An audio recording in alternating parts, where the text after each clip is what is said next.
Right, Glenn, a 3-0 win at home to Hendon, 3 goals, 3 points. Days don't get much better than this today. No, and particularly given the circumstances in the position, so it was much needed and much required, and the players stepped up to it, and full credit. How obviously Alfie Stanley got man of the match as well, 2 goals. How big was his performance, and basically the whole side as well?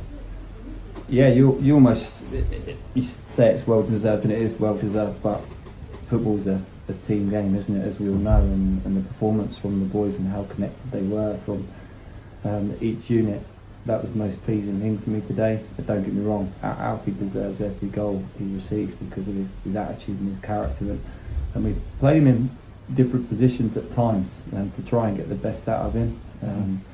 But he delivered today, so it's a bit cheesy, but there's 11 man of matches out there for me today. But you know, he deserves his goals, as I said. Going back to the first half, obviously Hendon won that penalty and Jack Bycroft pulled off a great save to keep the score goalless. How important was that save for the momentum of the match more than anything? Hugely. It's important times. We said a few weeks ago about conceding at bad moments just before half time. I think it was a Met Police game, and just the momentum and the game and the structure just swings. You know, it would have given Hendon a big lift. I'm sure it would have done.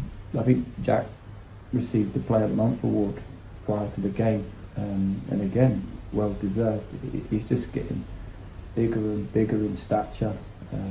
We know we're fortunate to have him here. Dodge gave him some detail and homework of their previous penalty takers, and there was different penalty takers, but the one in question wasn't playing today, so we had a good indication who was going to take it. So he's done his homework behind it, and he's used to doing that with Southampton.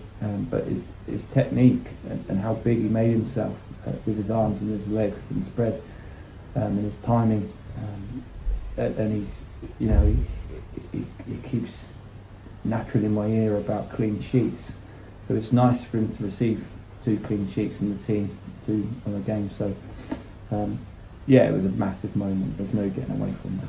That was my next question. Obviously, back-to-back clean sheets. I think it's probably a long time since we've had that as well. Back-to-back wins. Defensively, I mean, how pleased were you with the performance today with the defence? Yeah, I mean, back 4, back 5, back 3. We've changed over the last few weeks. And perhaps we'll change again, but we're getting to a situation where the players are becoming comfortable with 2-3 systems at the back, and I think you have to, at this level of football, you have to be able to adapt, but it's presenting that and it's working on that with the players and getting their buy-in, but the partnerships are sort of being created, not getting carried away by any means. But we know it's not just the back 4 or back 5 or the goalkeeper keeps a clean sheet. It's a real togetherness and willingness to work hard without the ball. With the midfield 3 and the front 3 today, there was no real time allowed, and we gave away a couple of silly free kicks in around the box. But even then, the wall's big, strong, ready to stand up, and if balls are dropping, we're ready to defend in numbers. You mentioned, I think, in your programme notes about the impact of the crowd as well. How pleasing was it to come off at the final whistle to all those cheers, and just how big was it amongst the side as well?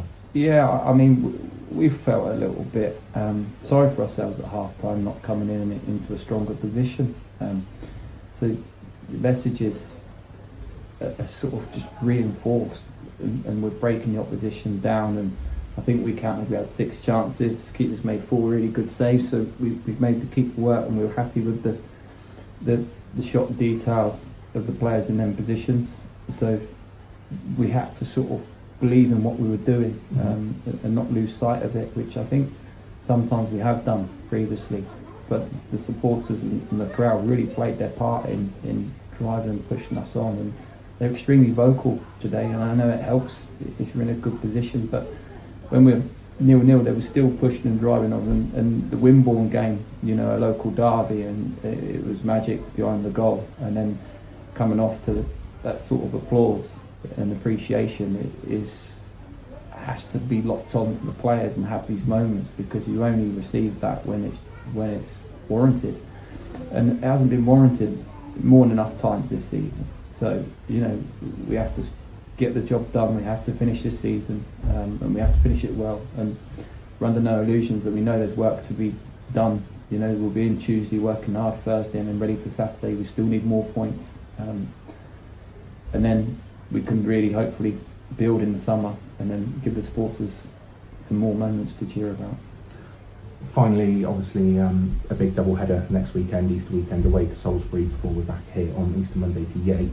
Results elsewhere today have meant it's a 6-point gap, so effectively one more win should do it for us. How big was our result today, as well as that one, for us going into next weekend? Yeah, it's hard to ignore. We try not to get involved in it during the game. Post-match, once we've finished, there's nothing wrong with looking at opposition's results, and I think it's only natural because of the positions we all find ourselves in. But we're fully focused on Salisbury Saturday. We can't worry about Monday. Let's worry about Salisbury Saturday. Again, it's another localish derby.